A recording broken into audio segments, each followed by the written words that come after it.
Hello friends, CKD stock market news channel में आप सभी का स्वागत करता हूं। अगर आज आप शेयर मार्केट को बहुत ज़्यादा क्लोजली अगर आप मॉनिटर कर रहे हैं शेयर मार्केट को, तब आपको एक चीज़ पता चल रही होगी कि जब शेयर मार्केट नीचे गिरता है तब स्मॉल कैप और मिड कैप कैटेगरी का इंडेक्स कम गिरता है as compare to large cap category का इंडेक्स।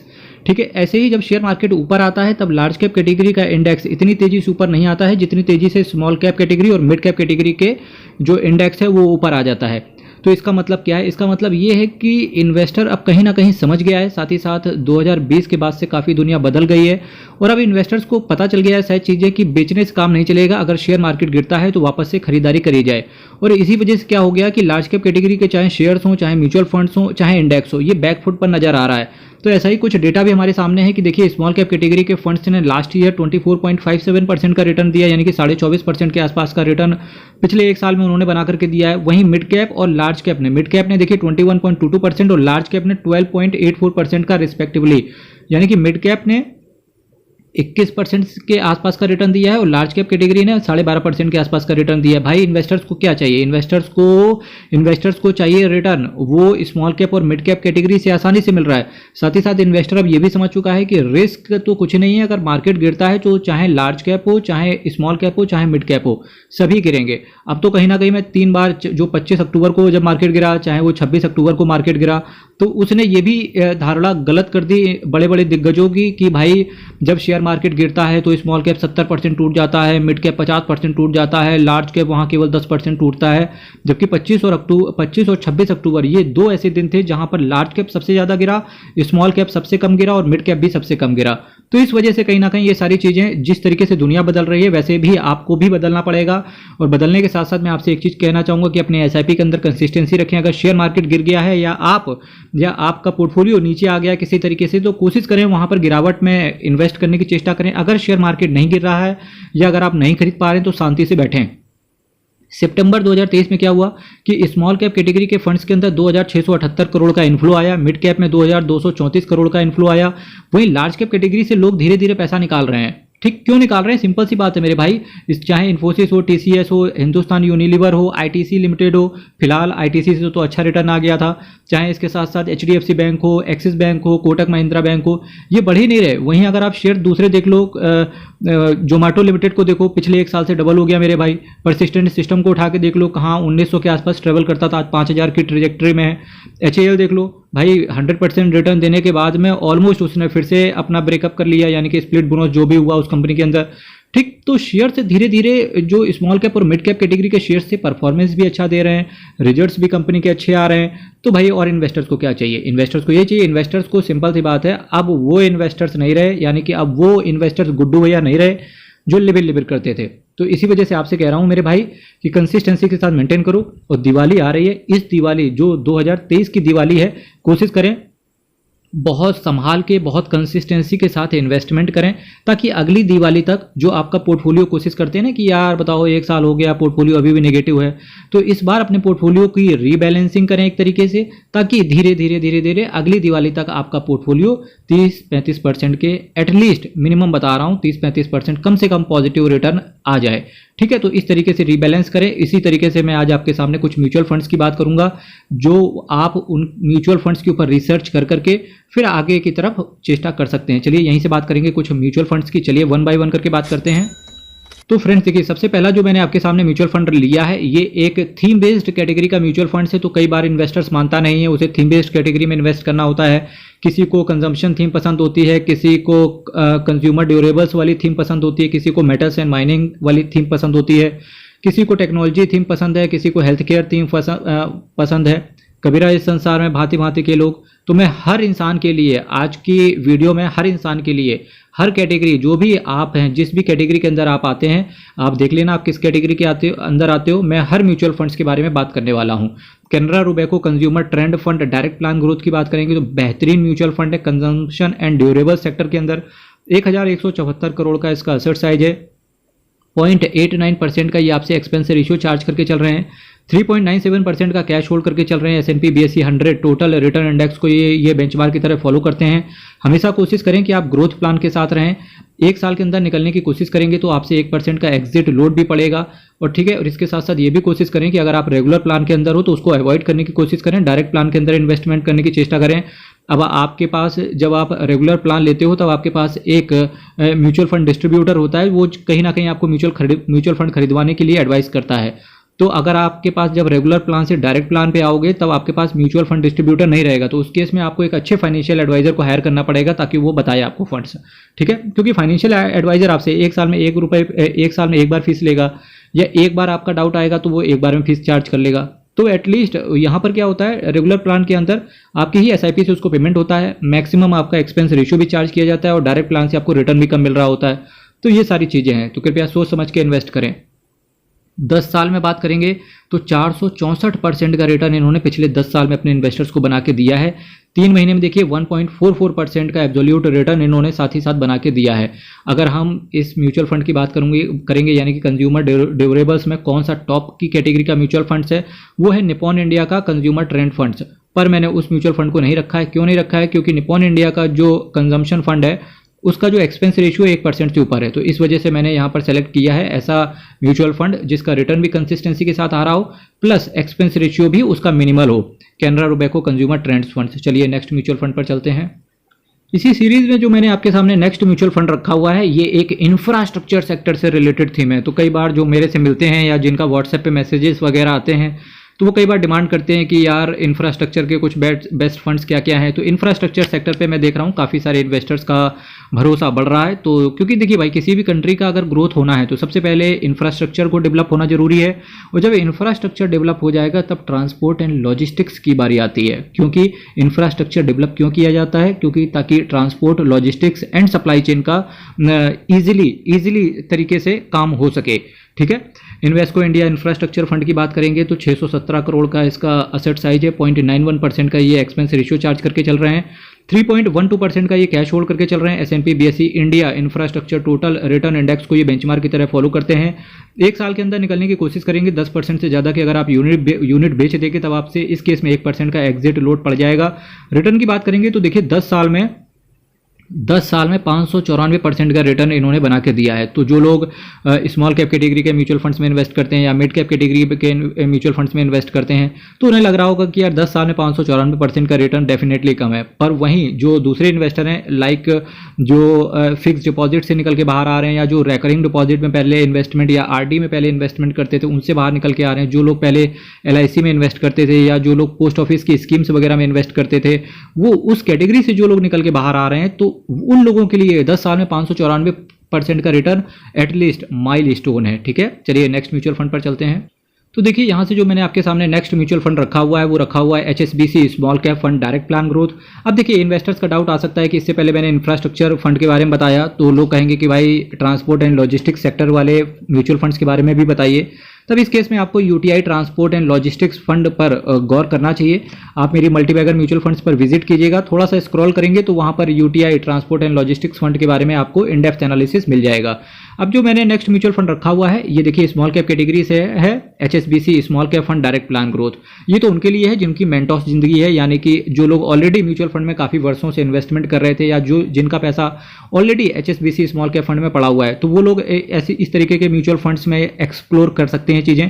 पर किसी भी म्यूचुअल फंड में इन्वेस्ट करने से पहले एक बार अपने फाइनेंशियल एडवाइजर से जरूर पूछ लेना, क्योंकि मेरा काम क्या है आपके डिफरेंट कैटेगरी के बहुत सारे म्यूचुअल फंड्स के आपके सामने रख देना। कौन से म्यूचुअल फंड्स को आपको उठाना है ये आपका डिसीजन होना चाहिए, स्वयं का, वो भी इंडिपेंडेंट डिसीजन होना चाहिए क्योंकि पैसा आपका है, ठीक है।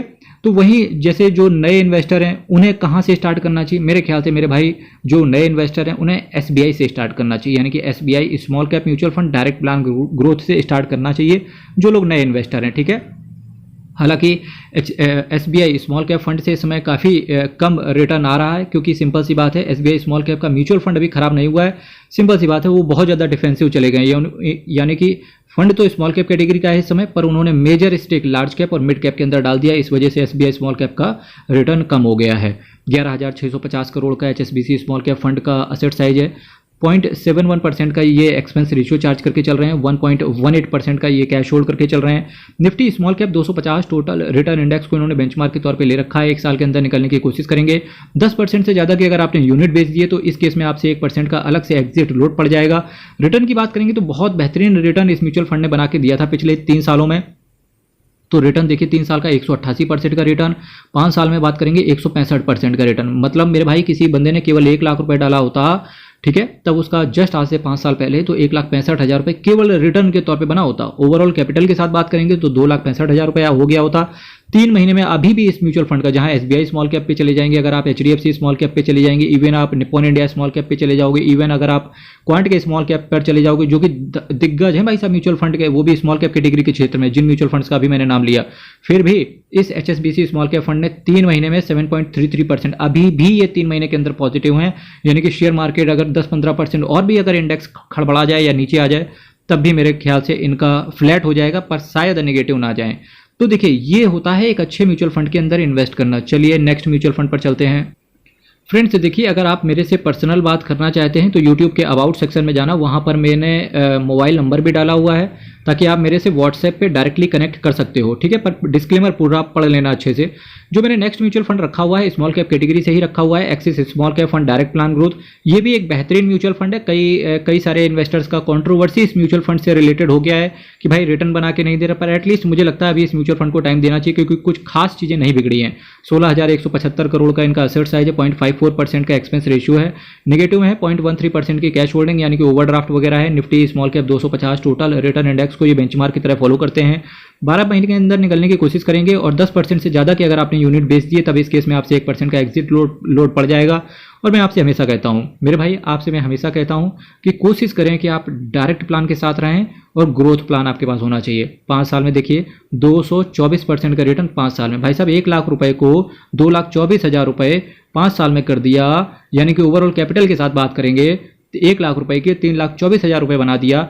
और इन्वेस्टर को क्या चाहिए, साथ ही साथ 3 महीने में रिटर्न। देखो कई सारे इन्वेस्टर्स का बड़ा कंट्रोवर्सी रहता है कि यार एक्सिस स्मॉल कैप रिटर्न नहीं दे रहा। उन्हें तो भाई 1 महीने में अगर रिटर्न ना मिले तो ये समझ लेते हैं कि भाई वो फंड ही बेकार हो गया। एक बार आप शेयर मार्केट में इंडिविजुअल तरीके से इन्वेस्ट करने की चेष्टा करना, देखना अगर घोड़े ना खुल जाएं तो बताना। इसीलिए बोलते हैं म्यूचुअल फंड में शांति से कम रात को चैन की नींद सो तो रहे हो, और एक बंदा आपके लिए बिहाफ पे काम कर रहा है जिसे आप फंड मैनेजर के नाम से जानते हो। इसी फंड मैनेजर को एक्सपेंस रेशियो का आप पेमेंट करते हो। मेरे भाई चैनल अभी तक अगर आपने सब्सक्राइब नहीं किया, चैनल को सब्सक्राइब कीजिएगा। अपने फ्रेंड्स और अपनी फैमिली के साथ इस चैनल को इस दिवाली शेयर करें ताकि उनको भी एक इन्वेस्टमेंट के प्रति नजरिया। मेरे भाई पूरे विश्व में इन्वेस्टमेंट का परचम लहराना है, क्योंकि अब हम ट्रेडिशनल इन्वेस्टमेंट से एक मॉडर्न टाइप का इन्वेस्टमेंट करेंगे, because this is new India and new Bharat as the case में भी। 3 महीने में बात करेंगे 5.43% का एब्सोल्यूट रिटर्न इन्होंने बना के दिया है। भाई साहब 3 महीने में 5.43% का रिटर्न, ये गवाह है कि भाई साहब अभी भी इस म्यूचुअल फंड के अंदर कुछ खास बिगड़ा नहीं है।